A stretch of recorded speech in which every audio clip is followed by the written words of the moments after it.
Sometimes trailers make it super obvious what's going on in a new game, and you understand what it's going to be and why you should play it. And then there's these games. Hi folks, it's Falcon, and today on gameranx, 10 upcoming games we don't quite understand. Starting off with number 10, it's GRAFT. I have to tell you folks, out of all the possible games the folks had harebrained schemes could have been cooking up next, this was not my guess. These guys have done RPGs like the Shadowrun trilogy, and they've done tactical games like BattleTech and the Lamplighters League, so you'd expect the next thing was going to be in that ballpark, but nah, that doesn't seem to be the case here. The broad strokes of GRAFT make some sense to me, but why is there half a girl merged with you? That's the part that is confusing me the most. I don't understand why your little survival horror man is in this situation. Apparently the gimmick here is that you can graft with other beings and gain their powers, and they become a part of you somehow, and there's fragments. So like fragments of memories, or like maybe you can choose which creatures to merge with and how much, and then explore their memories. I don't really understand. The trailer does not explain any of this, but at least it does include some actual snippets of gameplay, so GRAFT isn't a total mystery. It does look like a game, but a weird one that I do not understand. Hence the name of this list, right? Say, while I've got you on the hook with a dumb reference to the video's title, there's a button really near that, which there's a good chance you haven't clicked yet, and I'm gonna ask that you do. It's labeled subscribe, and you're doing us a huge solid if you press that button. And number 9, it is The Path into the Abyss, basically Stalker Shadow of Buenos Aires. I see people sitting around campfires, lingering shots of abandoned ruins, and shooting monsters in mist-choked, overgrown city blocks. Couldn't be more stalker-coded if it tried, but that's not enough to help me completely understand what's going on here. Even after 100 hours with Stalker 2, I don't know what the hell's going on with that game either, if I'm completely honest. And I mean, just trying to make a Stalker-like game is completely mad. I don't mean like angry, I mean like cuckoo. But the fact that they actually seem to be pulling it off, from what we're seeing in the trailer here, it's impressive. The description mentions that the game will have elements of cosmic horror, and yeah, you do seem to be exploring strange realms and jumping around on floating rocks, so I think that's a tick in that box, so to speak. There's also going to be advanced combat mechanics, intelligent enemy AI, and apparently a whole lot of looting. So is it an open world game like Stalker 2, or is it more of a linear experience like Metro? I don't know, but I am intrigued. The South American setting is pretty unique for one of these kinds of games, and I am excited to see how this one comes together, however it ends up coming together. And number 8 is They Will Come.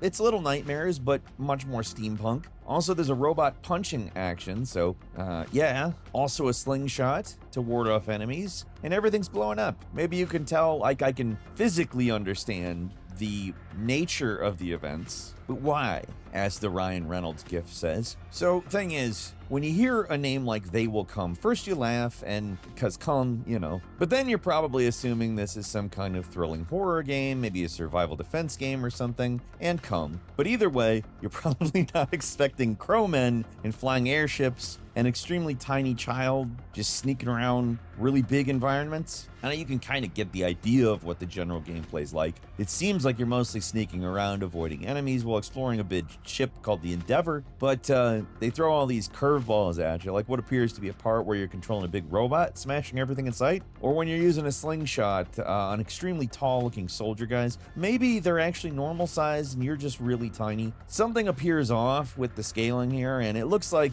getting around is going to be a huge pain. The trailer only ever shows you kind of sneaking around for a second, because it looks slow navigating the space that's very big. Game looks a little jank. Honestly, the trailer doesn't make that great of an impression, but it does look intriguingly unique, at least with the setting and the way it mixes up all the usual cinematic platformer horror game formula things. I don't know if I'm hyped, but I'm definitely intrigued. At number 7 is The Mound, Omen of Chthulu, another game you might initially write off for being another derivative co-op shooter, but the trailer is hiding something pretty interesting that makes me wonder just how it will work in the final game. One thing that immediately made me think this is going to be weirder than it immediately looks is that it's an Ace Team game. Those guys have made some crazy, very strange things like Xenoclash or the Eternal Cylinder. They do not like traditional games, or at least doing traditional. I don't know what they think about traditional games in general, but they certainly don't make them. And the Mound is probably their most normal looking game yet, and still looks like it has that experimental nature they're known for. The gimmick here is that you start to go mad the deeper you explore this unknown forest, and visions play tricks on you. That means it could do things like make your allies look like enemies, which is briefly shown in the trailer, and one character shoots another by mistake. It's an interesting concept for a co-op game. It has been done before with games like Kane and Lynch or Dead Space 3, but in those games nobody really was in danger from those visions. It was just kind of an interesting gimmick that one player was seeing something the other player wasn't. Sounds like in this game these visions are more than a minor nuisance. It can get you killed, and therefore there are stakes.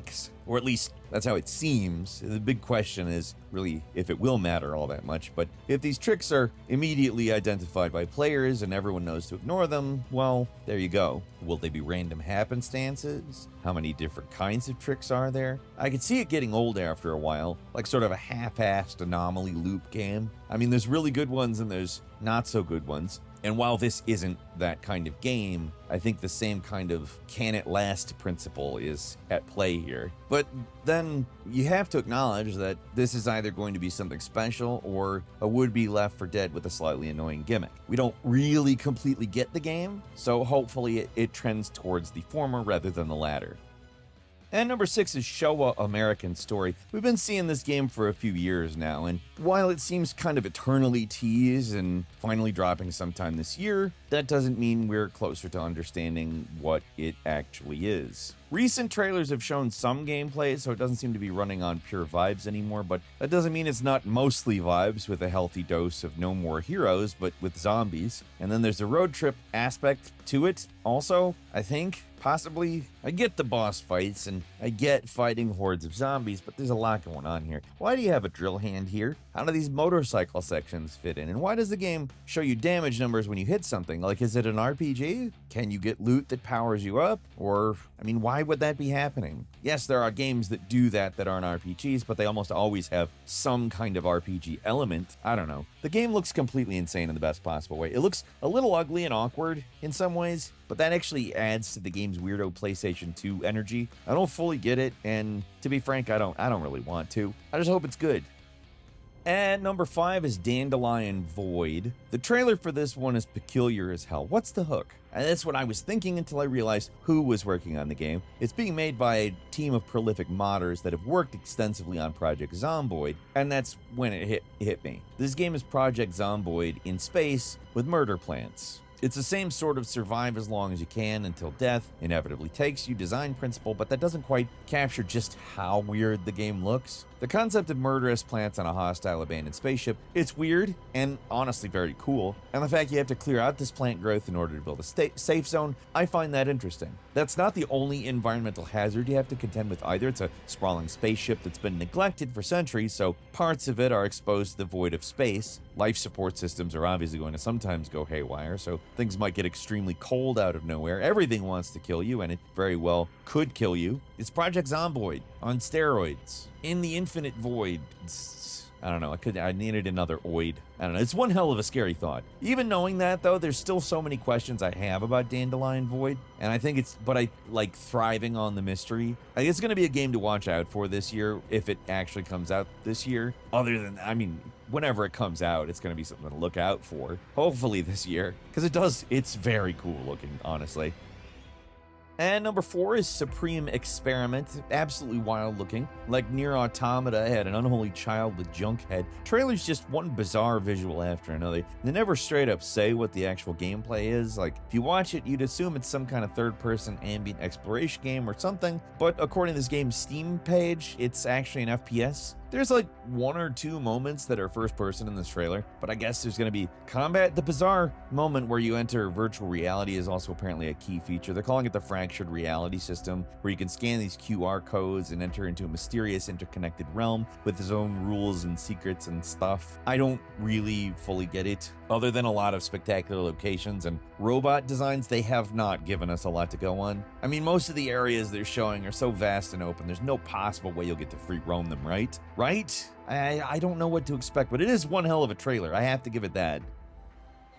And number 3 is Glass House. You could easily chalk this as another Disco Elysium-like. The game clearly takes heavy inspiration there, but it appears there might be more going on here.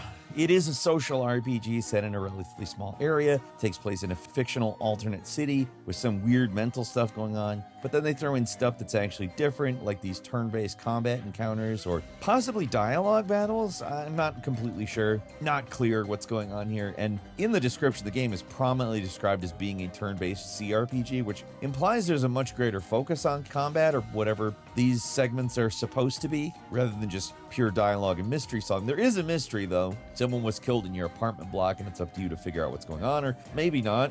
You might just be looking for a way out of this place or something. It's hard to tell, but out of the many, many disco-likes that have trailers or have been released or teased in the past few years, this one looks like one of the more interesting ones, only because it's at least trying to do something a little different for once. And number 2, it's Erosion. So this is a roguelike. Okay. Every time you die, the world moves forward a decade. All right, fine. Got it. Sort of like a top-down Rogue Legacy or something, right?